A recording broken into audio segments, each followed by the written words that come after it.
नमस्कार। कार्यक्रम अभियान विशेषमा तपाईलाई स्वागत छ। अभियान टेलिभिजनको एउटा विशेष प्रस्तुति हो अभियान विशेष, जहाँ हामी विभिन्न समयमा विशेष कुराकानीहरूलाई प्रस्तुत गर्ने गर्दछौँ।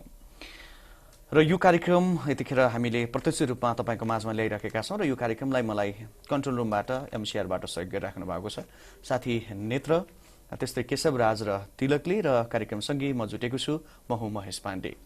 आजको कार्यक्रममा विशेष गरी यो विशेष कार्यक्रमसँगै एकजना त्यस्ता व्यक्तित्व जोडिनु भएको छ, सामाजिक व्यक्तित्व भनौँ, जसले आज विशेष गरी योग दिवस पनि रहेको छ र योगा भन्ने चिज अहिले मानिसको लागि, हरेक मानिसका लागि भनौँ, स्वस्थ हुनको लागि एउटा वे अर्थात् बाटो बनिराखेको छ। र यो परिप्रेक्ष्यमा रहेर आज हामी कुराकानी गर्दैछौँ र हामीसँग कुराकानी गर्नको लागि द आर्ट अफ लिभिङ नेपालका फुल टाइम इन्टरनेसनल ट्राभलिङ टिचर हुनुहुन्छ पवन नेपाल सर। र विशेष गरी उहाँसँग हामी कुराकानी गर्नेछौँ योगासँग सम्बन्धित रहेर र द आर्ट अफ लिभिङ र द आर्ट अफ लिभिङ नेपालको बारेमा कुराकानी गर्नेछौँ। र अर्को एउटा जानकारी के पनि गरौँ भने Lions club of Chitwan rhino सिटीको आयोजना, त्यस्तै गरी Lions club of mean Nepal Ratnagar र लायन्स क्लब अफ पिस रत्नगरको संयुक्त आयोजना भनौँ, सह आयोजनामा अहिले बेलुकी 6 बजेपछि होटल स्टार बेन्क्विट जो निपनीमा रहेको छ, त्यहाँ एउटा विशेष कार्यक्रम योग शिविर जस्तो भनौँ, एउटा विशेष कार्यक्रम हुन गइराखेको छ। यो कार्यक्रममा तपाईँलाई आउनुको लागि निमन्त्रणा पनि म गर्न चाहन्छु। सम्पूर्ण जो योगालाई विश्वास गर्नुहुन्छ, योगाबाट आफ्नो जीवनलाई स्वस्थ बनाउन सकिन्छ भन्ने सोच राख्नुहुन्छ, उहाँहरूको लागि एउटा विशेष कार्यक्रम पनि रहेको म जानकारी गराउन चाहन्छु। र अब भने हामी कुराकानीलाई नै अगाडि बढाउँ। पवनजी, तपाईँलाई स्वागत छ अभियान टेलिभिजनको यो विशेष कार्यक्रममा। हजुर, नमस्कार। खासमा आज योग दिवस पनि रहेको छ र योग दिवसमा एउटा यस्तो गुरु बन्नुभएको छ जसलाई हरेक पल स्वस्थ हुनको लागि योगाको आवश्यकता पर्दछ। आफूलाई योग गुरु भन्न तपाईँ कतिको रुचाउनुहुन्छ? यदि योगलाई डिफाइन गर्ने हो भने यसको परिभाषा धेरै ठुलो छ र बृहत छ। मेरो नजरमा त हरेक एउटा कर्मयोगी नै देख्छु जसलाई पनि। अहिले हजुर मसँग बोलिरहनु भएको छ, यदि हजुर नजुड्ने हो भने हजुर र म एकसाथ हुन्न थियौँ। त्यही भएर आफूलाई एकदमै गर्व लाग्छ म एउटा योगा प्रशिक्षक या आर्ट अफ लिभिङको टिचर या गुरु भनेर यो ज्ञानलाई एउटा माध्यम भनेर बाँड्न पाउँदाखेरि। द आर्ट अफ लिभिङ भनेर हामीले सुनिरहेका छौँ। द आर्ट अफ लिभिङको अर्थ के हो र यो कस्तो खालको संस्था हो, कसरी बुझ्ने हामीले? आर्ट अफ लिभिङ यसलाई नेपालीमा भन्दाखेरि अब जीवन जिउने कला हो, नाममै एक हिसाबले स्पष्ट छ। र यो एउटा अन्तर्राष्ट्रिय स्तरको एउटा संस्था हो जुन चाहिँ 157वटा देशमा फैलिएको छ। र यसका संस्थापक परम पूज्य श्री श्री रविशङ्करजी हुनुहुन्छ। यो विशुद्ध एउटा आध्यात्मिक र शैक्षिक संस्था हो जहाँ चाहिँ व्यक्तित्वको विकास गर्ने लगायत समाजमा सेवा गर्ने, एउटा तनावबाट मुक्त व्यक्ति सिर्जना गर्ने र द्वन्द्वबाट मुक्त समाजलाई निर्माण गर्ने यसको विभिन्न अभियानहरू छन्। त्यो माध्यमले अहिले अन्तर्राष्ट्रिय स्तरमा एउटा अलग्गै पहिचान बनाउन सफल एउटा आध्यात्मिक र शैक्षिक संस्था नै भनौँ यसलाई। खास गरी हामीले देखिरहेका हुन्छौँ धेरै धार्मिक भनौँ न, के भनौँ यसलाई, धार्मिक रूपमा आएका एउटा विभिन्न देखिरहेको छ। यो पनि एउटा धार्मिक सङ्गठन जस्तै हो। धार्मिक र आध्यात्मिकमा अलिकति फरक छ महेशजी। जस्तो हजुरलाई स्पष्ट पारेर बुझाउनु पर्दा मैले एउटा उदाहरण लिन्छु। जस्तो केरा, एउटा पाकेको केरालाई लियौँ भने त्यसको बाहिरको भाग स्किन जुन एक एक गरेर निकाल्छौँ त्यसलाई धर्म भनियो भने त्यसको भित्र जे गुदी बाँकी बस्छ त्यसलाई अध्यात्म भनिन्छ। सो अध्यात्म भनेको निचोड, एउटा युनाइट गरेर एक ढिक्का बनाउने चिज हो भने धर्म भनेको अलिकति टुक्र्याउने चिज हो, तेरो मेरो भन्ने चिज हो। त्यही भएर यो चाहिँ विशुद्ध एउटा आध्यात्मिक र शैक्षिक संस्था हो। यो कुनै एउटा मात्रै धर्मलाई सम्मान गर्ने संस्था नभएर यो संस्थाभित्र हरेक धर्मका व्यक्तिलाई स्वागत छ। जस्तो तपाईँहरूले भनौँ न, विशेष गरी द आर्ट अफ लिभिङमा लाग्नेहरूलाई जय गुरुदेव भनिरहेको हामीले पाएका छौँ। कि यो गुरुको सम्मान हो कि अथवा यसको पनि एउटा तात्विक अर्थ छ त? एकदमै हरेक शब्दको अर्थ छ। हजुर, भनेपछि यदि निहालेर हेऱ्यौँ भने साइन्सलाई नै आधार मान्ने हो भने शब्दलाई तरङ्ग मानेको छ। हरेक शब्दले हजुरको बडीभित्र एउटा बायोलोजिकल चेन्जेस लिएर आउँछ होइन। अहिले हजुरलाई गर्मीमा हामी बसिरहेछौँ, यदि कागती पानी भन्यो भने भित्र एउटा हर्मोनल चेन्ज भएर मुखबाट रस निस्किन्छ। आइसक्रिम भन्यो भने त्यही अनुसारले भित्रबाट रस निस्किन्छ होइन। भनेपछि शब्दमा पक्कै त्यो पावर छ जसले गर्दा भित्र हर्मोनल चेन्ज लिएर आउँछ। त्यसै गरी हामी आनन्दले बसिरहेको बेलामा कसैले गाली गरिदियो भने पनि अनुहार चेन्ज हुन्छ, किनकि तागत त शब्दको त्यो भित्रको फ्रिक्वेन्सीको हो। त्यही भएर जय गुरुदेवको पनि शाब्दिक अर्थ छ। जय भनेको विजय, गुरु भनेको नलेजलाई गुरु भनिन्छ, व्यक्तिलाई गुरु भनिन्न कहिले पनि। सो गुरु भनेकै अब ज्ञान भयो। देव भनेको जसलाई देवता भन्छौँ, जसरी ज्ञानलाई गुरु भनियो त्यसै गरी आनन्द मस्ती खुसीलाई देव तत्त्व भनिन्छ। त्यही भएर जय गुरुदेवको एकै ठाउँ राखेर अर्थ लाउँदाखेरि म भित्रकै ज्ञान र आनन्दको एकसाथ विजय होस् भनेर यसलाई आफ्नो लागि जय गुरुदेव भनिएको। अब कुनै गुरुको लागि या देवताको लागि जय गुरुदेव नभनिएर, जसरी नमस्कार पनि भन्दै हिँडिरह हुन्छौँ हामी, नमस्कारको अर्थ अब म भित्रको ईश्वरलाई नमन भनेर शाब्दिक अर्थ भयो जस्तै जय गुरुदेवको अर्थ पनि म भित्रकै ज्ञान र आनन्दको सधैँ एकसाथ विजय होस्, म भित्रको ठुलो चेतनाको सधैँ विजय होस् भनेरै आफ्नै लागि प्रार्थना हो। जस्तो द आर्ट अफ लिभिङ अन्तर्गत रहेर द आर्ट अफ लिभिङ नेपालमा आइपुग्यो। किन नेपालमा यो संस्थाको आवश्यकता पर्यो अथवा यो सोचाइको आवश्यकता पर्यो त? अब सेवा गर्दै जाने क्रममा भनौँ न कुनै पनि संस्थालाई त्यो स्थानीय स्तरमै गएर काम गर्नलाई अब स्थानीय स्तरमै नाम दर्ता हुनु पर्यो। त्यही भएर त्यहाँबाट art of living Nepal registered भयो। Art of living Nepal registered भइसकेपछि अब हामीलाई नेपालको कानुन अनुसार जहाँ पनि गएर कार्यक्रम गर्न सजिलो भयो। अब मेन हरेक समाजमा अथवा हिजो भर्खर एक ठाउँमा मैले श्री श्री रविशङ्करजीकै लेख पढेको थिएँ कि भगवानसँग च्यालेन्ज गर्ने यतिखेर एउटै मात्रै चिज आएको छ, त्यो तनाव। जहाँ जहाँ जसरी भगवानलाई हरेक ठाउँमा पाइन्छ भनिन्छ, कुनै उहाँको निश्चित स्थान छैन या जहाँ पनि प्रेजेन्ट छन् भनेको छ, त्यसै गरी तनाव अहिले यस्तो शब्द हो, उहाँसँग च्यालेन्ज गरेर आउने यही एउटा मात्रै छ। चाहे कुनै पनि कन्ट्रीमा जाउँ या कुनै पनि समुदायमा जाउँ या कुनै पनि उमेर वर्गमा जाउँ, तनाव शब्द एकदम फेमस छ, स्ट्रेस भनेर जसलाई भन्छौँ। सो यो स्ट्रेसलाई कम गर्नलाई या हटाउनलाई या पूर्ण रूपले व्यक्तिलाई स्वस्थ राख्नलाई, खुसी राख्नलाई र समाजमा एउटा सच्चा नागरिक बनाउनको लागि विभिन्न सेक्टरमा काम गर्नुपर्ने भएकोले एउटा आर्ट अफ लिभिङ नेपालकै आवश्यक पर्यो हामीलाई, जसले एउटा धारमा एउटा नियममा बसेर काम गर्न सक्ने भयो हैन। त्यही भएर नेपालमा यसको अहिले हामी कुरा गर्दै जाने क्रममा अझै स्पष्ट पारौँला कि अत्यन्तै आवश्यक छ र अगाडि पनि हामी काम गर्नको लागि विभिन्न योजना चाहिने भएकोले आर्ट अफ लिभिङ नेपाल नै आवश्यक भयो हामीलाई। हामीले एउटा जिज्ञासा लागिरहन्छ, जस्तो द आर्ट अफ लिभिङ जुन जीवन जिउने कला कुराहरू गरिराख्दाखेरि अहिले यो जीवन जिउने कला द आर्ट अफ लिभिङ नेपालमा धेरै युवा पुस्ताहरू लागिरहेको देखेको छ। तपाईँ पनि एकजना युवा नै हुनुहुन्छ। युवाहरूले जीवन जिउने कला एकदमै सिक्नै पर्ने रहेछ भनेर बुझेर लागिरहेका छन् कि अथवा आत्मसात गरिरहेका छन् कि अथवा के छ यो विषयमा मलाई अलि जिज्ञासा जागेर आयो। म आफै यो संस्थामा जोडिएको लगभग 10 वर्ष हुन लागिसक्यो। यो 10 वर्षको अन्तरालमा मैले देखेको अहिले युवा पुस्तामा पनि यो आध्यात्मिक चेतना एक किसिमले वृद्धि हुन सुरु गरेको छ। किनकि अघि मैले तनावलाई जोडेको थिएँ, किन विद्यार्थीको जीवनमा पनि यतिखेर अलग लेभलको एउटा स्ट्रेस छ, कम्पिटिसन छ, पढाइको, करियरको, रिलेसनको, फ्यामिली म्याटरको।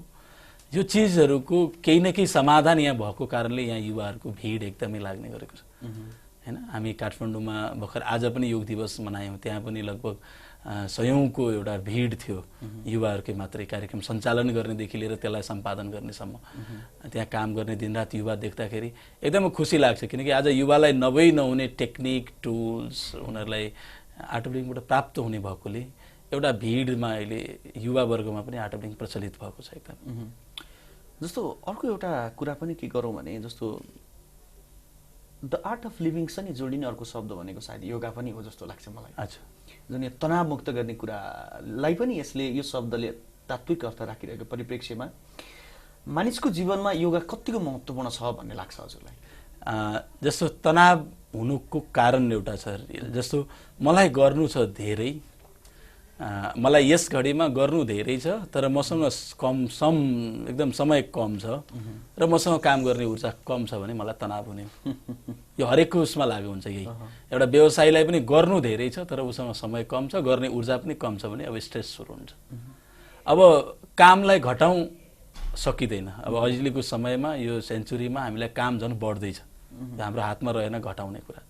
अर्को समयलाई बढाउँ, त्यो पनि हाम्रो हातमा छैन, टाइम फिक्स छ। हामीसँग एउटै मात्रै उपाय छ, हामी भित्रको ऊर्जालाई बढाउने। अब ऊर्जा बढाउने मेन सोर्स भनेकै योग, ध्यान, प्राणायाम अहिलेको मेन टुल्स नै यही हो, हामी भित्रको ऊर्जालाई बढाउने। त्यही भएर योग त अहिले त एकदमै अपरिहार्य हो यो तनावलाई कम गर्न। जस्तो अब अहिले खासमा आएर चाहिँ यो योगा भन्ने कुरो एक दिन मात्र गरेर हुने कुरा पनि रहेन होला। यसका पनि केही कोर्स डिजाइनहरू भएका होला। तपाईहरुले पनि यसलाई कोर्सको रूपमा राखिराख्नु भएको छ कि अथवा कसरी उनीहरूले तपाईहरुसँग साथ लिएर यो योगा जान्ने त अवसर कसरी मिल्छ? आर्ट अफ लिभिङमा त विभिन्न किसिमको सेमिनारहरू छन्, अलग अलग योग सिक्न चाहनेलाई अलग्गै योगको शिविर छ। अब जीवन जिउने कला सिक्छु भन्नेलाई अलग्गै त्यसको ट्रेनिङहरू छन्, अलग अलग बच्चालाई अलग्गै प्रोग्राम छ, युवालाई अलग्गै प्रोग्राम छ। र योग पक्कै पनि एक दिनमा सिक्ने विषय होइन। यदि हामी योग अभ्यासको कुरा गर्छौं भने, अष्टाङ्ग योगको कुरा गर्छौं भने, हठ योगको कुरा गर्छौं भने यसलाई त एउटा इन्स्ट्रक्टरको सामने बसेर केही समय ट्रेन आफू भएर सिकेर गर्दाखेरि अत्यन्त फाइदा हुन्छ। कुनै चिजको फाइदा हुन्छ भने यदि गलत तरिकाले गरियो भने बेफाइदा पनि हुन्छ। त्यही भएर एउटा पर्फेक्ट ट्रेनर या गुरु या शिक्षकसँग बसेर सिक्यो भने केही समय सिक्ने, त्यसपछि जब आफू पोख्त भइन्छ अनि घरमै अभ्यास गर्ने त्यसलाई। त्यही भएर एउटा गुरु धारण नै गर्नुपर्छ यो पथमा। जस्तो योगा गर्ने कुराहरू जुन स्वस्थ हुनको लागि देखि लिएर चाहिँ अब योगालाई जुन मान्छेहरूले आत्मसात गरिरहेका छन्, नेपालमा पनि यसको क्रेज निकै बढेको छ। हुन त बिरामी भइसकेपछि अन्य मेडिसिनहरू पनि लिएर ठिक हुन सकिन्छ होला, तर नेपालको परिप्रेक्ष्यमा भन्दाखेरि जहाँ योग शिविरहरू हुने गर्छन् त्यहाँ प्रशस्त मात्रामा चाहिँ मानिसहरूको उपस्थिति उल्लेख्य मात्रामा हुने गर्छ। किन नेपालमा यसरी चाहिँ यसको क्रेज, योगाको क्रेज बढेको? आजभन्दा 5-7 वर्षको लाइफस्टाइल हजुरले हेर्नुभयो भने साधारण टाउको दुख्दा पनि मान्छे दौडेर गएर मेडिसिन खाने चलन थियो। एलोपेथी मेडिसिन एकदमै हावी भयो थियो यो गत 10 वर्षभित्रमा, जसको साइड इफेक्ट अहिलेसम्म हाम्रो समाजमा घरमा देखिएको छ, किनकि अत्यधिक प्रयोग गरियो। जस्तो मेडिसिनले अथवा एलोपेथीले मैले विरोध गरेर कुरा गरेको होइन, हामीले सिम्पटम्सलाई किल गर्छौं अथवा उपचार गर्छौं भने योगले चाहिँ होलिस्टिक अप्रोचमा भित्रबाटै स्वस्थ राख्ने भयो, रोग लाग्नै नदिने, शरीरमा इम्युन सिस्टमलाई स्ट्रङ बनाउने भयो, हाम्रो डाइजेस्टिभ सिस्टमलाई स्ट्रङ बनाउने भयो, जसले गर्दाखेरि मान्छेको साधारण रोगहरू ठिक हुने भयो। त्यही भएर पनि अहिले व्यक्तिलाई रोग लागिसकेपछि उपचार गर्न जानुभन्दा होइन पहिले नै स्वस्थ हौं भन्ने अलिकति चेतना पनि वृद्धि भएकोले हिजो आज योगको नाममा ठूलो भिड देखिन्छ जता पनि एकदमै हैन। कहिले हामी बिहानै पखमा कुनै ठाउँमा, हिजो एक ठाउँमा भक्तपुरको एक ठाउँमा गथे, बिहानको यही अन्तर्राष्ट्रिय योग दिवस मनाउने क्रममा बिहान योगा गर्ने भिड भनेर अलग्गै एउटा भिड देखे। त्यो एक उत्साहित भिडहरू भनेको हिजो आज फेसनको रूपमा पनि योग आउन थाले जस्तो देखिन्छ। कहाँ हिँडेको भन्दा अब योग गर्न जान लाग्यो। त्यही भएर सायद व्यक्तिमा चेतना पनि आएर हुन सक्छ या छिमेकीले गरेको देखेर हुन सक्छ, किनकि योग हिजो आजको एउटा अपरिहार्य सब्जेक्ट बन्दैछ, जसले गर्दा पनि क्रेज बढेको हुन सक्छ। एकदम हामीले बिहान बिहान देखिरहेका हुन्छौँ एउटा मर्निङ वाक भनौँ न, त्यो पनि योगाकै रूपमा पर्छ, त्यसले पनि विभिन्न सक्रिय बनाइराखेका हुन्छ। तपाईले भने जस्तै कतिपयले त्यो देखा सिकेको रूपमा दौडिरहेका छन्, कतिपयले चाहिँ हैन स्वस्थ हुनको लागि दौडिनुपर्छ भनेर चाहिँ दौडिरहेको परिप्रेक्ष्य पनि छ।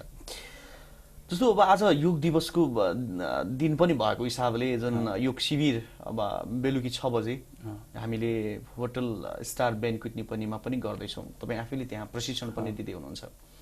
त्यहाँ आउने जति पनि व्यक्तिहरू हुनुहुनेछ, कस्तो कुराहरू सिक्न पाइन्छ त? आज कति बेरको हामीले कार्यक्रम गर्नेछौँ र के कुराहरू तपाईँबाट हामीले जान्ने अवसर पाउँछ त?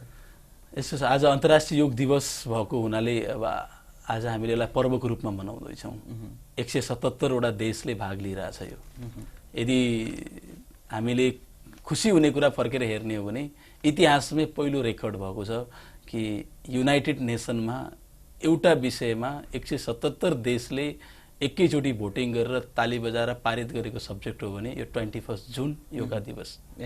यो वर्ल्डकै एउटा इतिहास हो, किनकि यति ठूलो संख्यामा सबै देशले मिलेर एउटा विषयमाथि यसरी निर्णय गरेको आजसम्म अरू कुनै रेकर्डै छैन। भनेपछि यो त एउटा यदि युनाइटेड नेसनले यसलाई मान्यता दिएको छ, अन्तर्राष्ट्रिय स्तरमा मान्छेले उत्सव मनाइरहेछन्, 177 वटा देशले भाग लिइरहेछन् भने त्यो देशभित्र हामी पनि परेका छौँ। त्यही पर्व मनाउने क्रममै हामी बेलुका 6 बजे जुन अहिले हजुरले भन्नुभयो त्यो ठाउँमा मनाउँदैछौँ। त्यसमा हामी 1.5 घण्टादेखि 2 घण्टासम्म समय बिताउँछौँ र त्यसमा योगको बारेमा र केही आसनहरू अथवा यसको महत्त्व अथवा किन यो जीवनमा आवश्यक छ, यसलाई दैनिक जीवनमा गर्यौँ भने के फाइदा हुन्छ, यही चिजहरूको आज हामी बेसिक नलेज छलफल गर्नेछौँ र अभ्यास पनि गरेर हेर्नेछौँ, ध्यानको अभ्यास गरेर हेर्नेछौँ। आज अब हजुरले अघि भन्ने नै भएछ, इन्भाइट गरिसक्नु भएको छ, सबैको लागि स्वागत छ त्यसमा र हामी भरे नै त्यसलाई अनुभवको रूपमा हेर्छौँ त्यसलाई, भरेको प्रोग्रामलाई। जस्तो द आर्ट अफ लिभिङ नेपालमा म पनि एउटा कोर्स गर्छु भनेर कोही आउन चाह्यो भने उसले कसरी तपाईहरुलाई भेट्न सक्छ अथवा त्यो कार्यक्रममा भाग लिन सक्छ त? यो प्रश्न पनि महत्त्वपूर्ण छ। हो, आर्ट अफ लिभिङको प्रोग्राम समाजमा सुनिरहँदा कतिलाई सुन्ने बित्तिकै मन पर्न सक्छ, गरौँ भन्ने इच्छा हुन्छ। अहिलेसम्म के सुविधा छ भने जुन ठाउँमा कार्यक्रम गरिएको छ त्यो ठाउँमा हामी निरन्तर रूपमा शिविरहरू चलाइरहेका छौँ। जस्तो नारायणघाटमा या रत्नगरमा, यसै गरी जुन ठाउँमा हामी जान्छौँ त्यो ठाउँमा नियमित महिनामा एउटा शिविर चल्ने भएकोले उहाँहरूले कोर्स गरिसकेका व्यक्तिलाई सम्पर्क गरेर आफै आउन सक्नुहुन्छ त्यो ठाउँमा। कोही न कोही त कोर्स गरिसकेका व्यक्ति भेट्न सक्नुहुन्छ अनि उहाँलाई सम्पर्क गरेर उहाँले आगामी कार्यक्रम कहाँ गर्ने निश्चित भइसकेका हुन्छ, त्यहाँ आएर कार्यक्रम गर्न सक्नुहुन्छ। उहाँले कतिलाई लाग्न सक्छ यो कार्यक्रममा भाग लिँदाखेरि पैसा लाग्छ कि अथवा लाग्दैन कि भन्ने हुन्छ, के छ यसमा? केही त्यस्तो सुरुमा एन्ट्री फिस, सुरुमा यदि अब आर्ट लिभिङमा धेरै कोर्सहरू छन्, धेरै सेमिनारहरू छन्, कुनै फ्री शिविरहरू छन्, कुनैमा शुल्क लिएर गरिने शिविर छन्। जुन हामीले नियमित रूपमा हरेक महिना चलाइरहेको शिविर त्यो चाहिँ शुल्क सहितको छ हैन। त्यसको एकचोटि 1500 रुपियाँ तिरेपछि चाहिँ जीवनभरको लागि त्यो शिविर चाहिँ उहाँलाई एटेन्ड गर्न जहाँ गएर जतिखेर पनि गर्न पाउनुहुन्छ।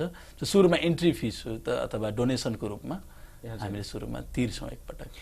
जस्तो नेपाल अहिले महाविपत्तिको परिप्रेक्ष्यमा पनि छ र नेपालमा महाभूकम्प जुन वैशाख 12 गते 7.8 म्याग्निट्युडको भूकम्प पनि गयो। यो प्रसङ्गबाट सुरु गरौँ किनकि द आर्ट अफ लिभिङ नेपालले पनि अथवा द आर्ट अफ लिभिङले पनि धेरै कामहरू गरेको छ यो परिप्रेक्ष्यमा। तर म पहिलो पर्सनल प्रश्नबाट गर्छु। जब त्यो 11:56 गएको थियो भूकम्प गइराख्दाखेरि तपाईँ कहाँ हुनुहुन्थ्यो, के गर्दै हुनुहुन्थ्यो? भूकम्प गएपछि चाहिँ के गर्नुभयो त? पहिलो भूकम्पमा त म हजुरकै परिसरमा यहीँ थिएँ, रत्नगरमै।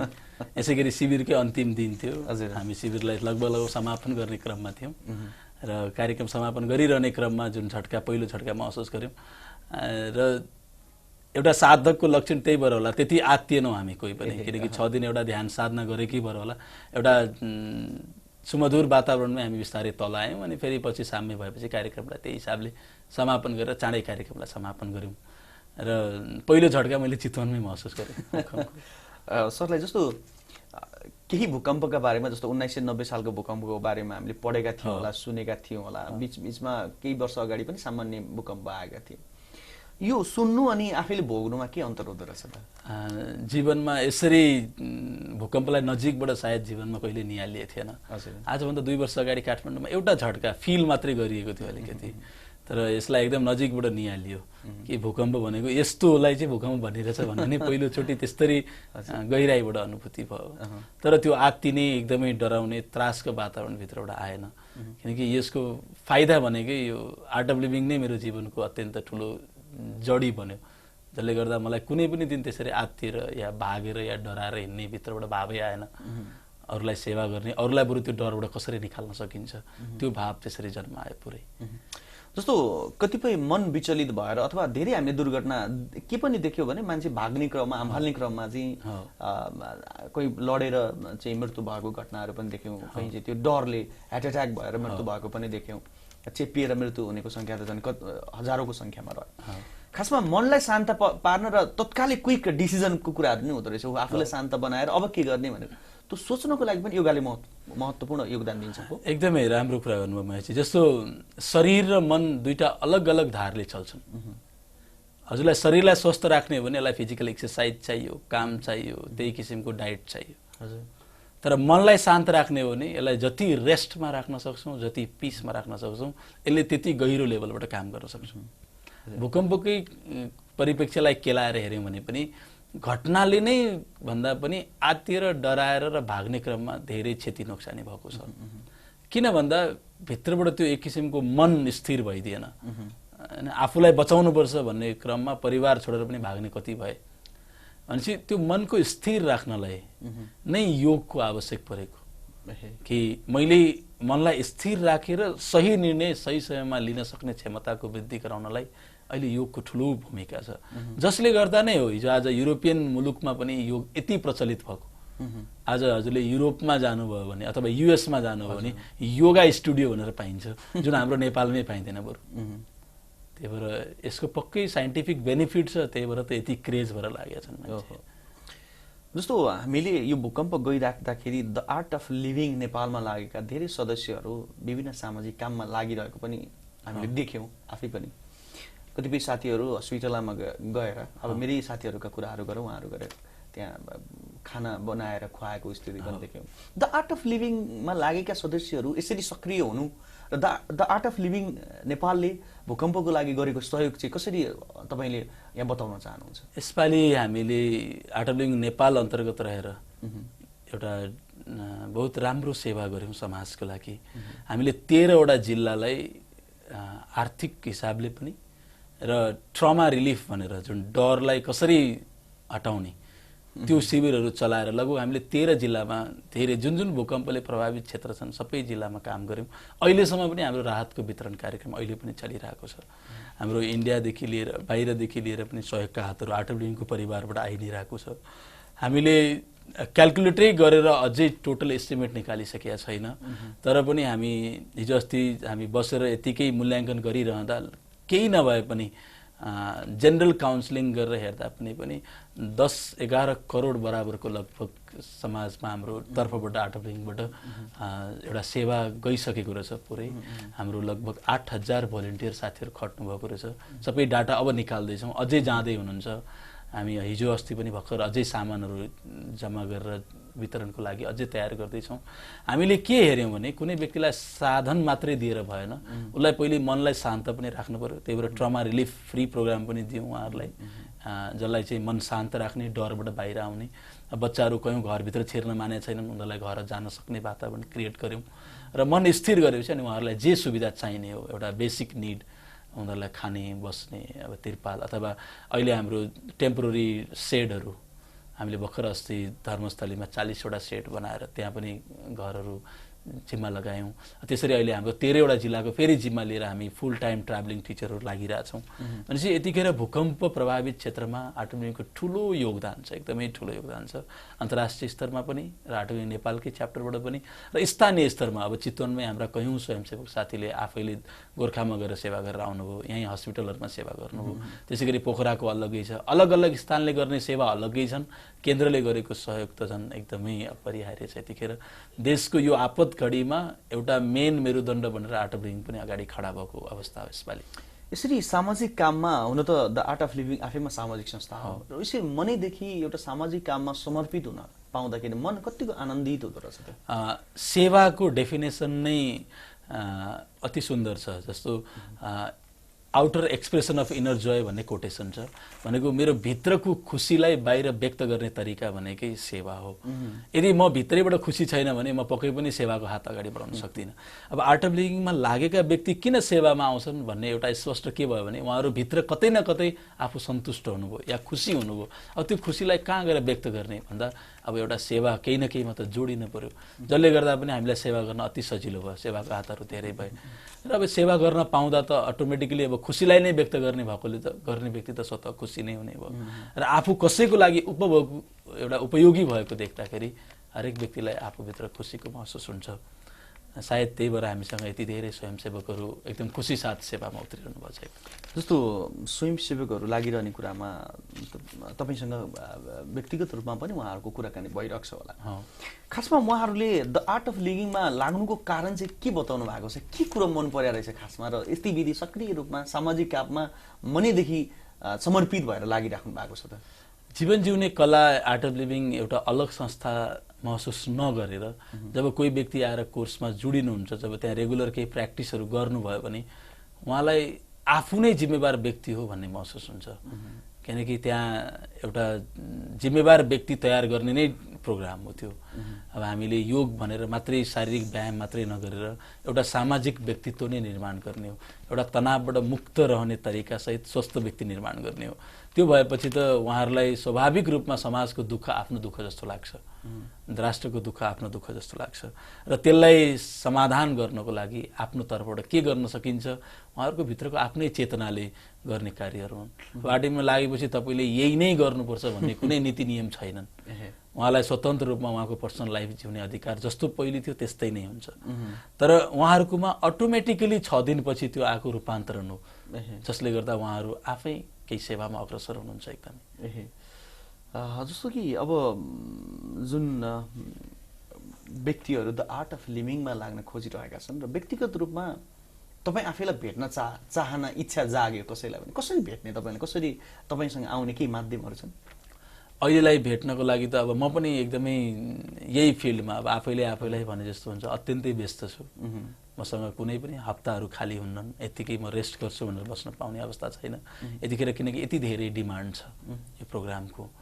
र यो भिडको क्रममा म जुन स्थानमा जान्छु त्यही स्थानको व्यक्तिलाई त म इजिली भेट्न सक्छु यदि उहाँहरूले भेट्न चाहनुभयो भने, नत्र अब अरू स्थानको व्यक्ति चाहिँ सोसियल मिडियाकै मार्फतबाट भेट्ने हो, फेसबुक, ट्विटर, इमेल अथवा फोन। हजुरको नाम टाइप गरेपछि हजुर कुनै जिज्ञासा भयो, केही सोध्न मन लाग्यो अथवा केही फोनबाटै केही गर्न मन लाग्यो भने, काउन्सिलिङ गर्न मन लाग्यो भने म अभाइलेबल हुन्छु त्यतिखेर, त्यसरी पनि सेवा गर्न सक्छु। र आज विशेष गरी हामीले 6 बजे होटल स्टार ब्यान्क्वेटमा lions club of Chitwan rhino सिटीको आयोजनामा र सहआयोजकको रूपमा Lions club of mean Nepal Ratnagar र lions of club of piece रत्नगरको सहआयोजनामा एउटा योग शिविर पनि आयोजना गरिराखेका छौँ। र समग्रमा जसले यतिखेर अभियान टेलिभिजन हेरिराख्नु भएका, त्यस संस्थासँग जोडिनु भएका र नजोडिनु भएका सम्पूर्णलाई चाहिँ एकचोटि आउनुको लागि हजुरले कसरी आह्वान गर्नुहुन्छ, के भन्नुहुन्छ तपाईँले? एकदमै राम्रो अवसर दिनुभयो। म बोलाउँछु सबै मेरा मित्रहरूलाई जसले आर्ट एन्ड लिभिङ कोर्स गरिसक्नु भएको छ, यहाँहरूलाई मेरो जय गुरुदेव। र आज साँझ हामी 6 बजे स्टार ब्यान्क्वेटमा 2 घण्टा एउटा रमाइलो समय बिताउँदैछौँ, जहाँ आज हामी अन्तर्राष्ट्रिय योग दिवसलाई हाम्रो तर्फबाट पनि एकदम भव्यताका साथ मनाउने आफ्नो प्रयत्न जारी राख्नेछौँ। र यसमा यहाँहरू सबैको सहभागिताको लागि यही टेलिभिजनबाट हजुर सबैलाई आह्वान गर्दछु, सबैलाई निमन्त्रणा गर्दछु। भरे सबैलाई हामी स्टार ब्यान्क्वेटमा भेट्न पाऊँ सबैको लागि। आजको कार्यक्रममा आइदिएर योगको बारेमा आफ्ना महत्त्वपूर्ण विचार राखिदिनु भएको र द आर्ट अफ लिभिङको बारेमा, कन्सेप्टको बारेमा पनि जानकारी गराइदिनु भएकोमा तपाईँलाई धन्यवाद। महेशजी एकदमै हजुरले पनि एउटा मौका निकालेर आज अन्तर्राष्ट्रिय योग दिवसको उपलक्ष्यमा समाजमा यसको महत्त्व झल्काउने एउटा सानो एउटा समय निकालिदिनु भएकोमा यहाँहरूलाई पनि धेरै धेरै धन्यवाद। हस्, धन्यवाद। आज हामीले अभियान टेलिभिजनको कार्यक्रम अभियान विशेषमा कुराकानी गऱ्यौँ पवन नेपाल, जो द आर्ट अफ लिभिङ नेपालका फुल टाइम इन्टरनेसनल ट्राभलिङ टिचर समेत हुनुहुन्छ र विशेष गरी अध्यात्म र मानवतावादी संस्थाको रूपमा आफूलाई स्थापित गरिसकेको द आर्ट अफ लिभिङ नेपालको बारेमा हामीले समग्रमा चर्चा गऱ्यौँ। र आज बेलुकी 6 बजे जुन होटल स्टार ब्यान्क्वेट निपनीमा रहेको छ रत्नगरमा, तपाईँलाई पनि यो संस्थाको बारेमा जानकारी लिन मन लागेको छ र योग आज अन्तर्राष्ट्रिय योग दिवस भएको हिसाबले आफू स्वस्थ रहनुको लागि हरेक दिन योगको आवश्यकता छ र यो योगलाई आत्मसात गर्न चाहनुहुन्छ भने Lions club of Chitwan Rhino City, त्यस्तै गरी जसले आयोजना गरेको छ सहआयोजकको रूपमा Lions club of Main Nepal Ratnagar रहेको छ, Lions club of Peace Ratnagar रहेको छ, हामीले आयोजना गरेको यो भनौँ न उहाँले आयोजना गरेको यो कार्यक्रममा तपाईँ पनि आएर सहभागी भएर कार्यक्रममा सफल बनाइदिनु होला, यही नै अनुरोध पनि गर्दै आजको कार्यक्रम अभियान विशेषबाट मलाई एमसीआरबाट सहयोग गर्नुहुने साथी नेत्र, त्यस्तै गरी तिलक, केशव, राज र हेमलाई पनि धन्यवाद दिँदै म महेश पाण्डे बिदा भएँ। हवस् त, नमस्कार।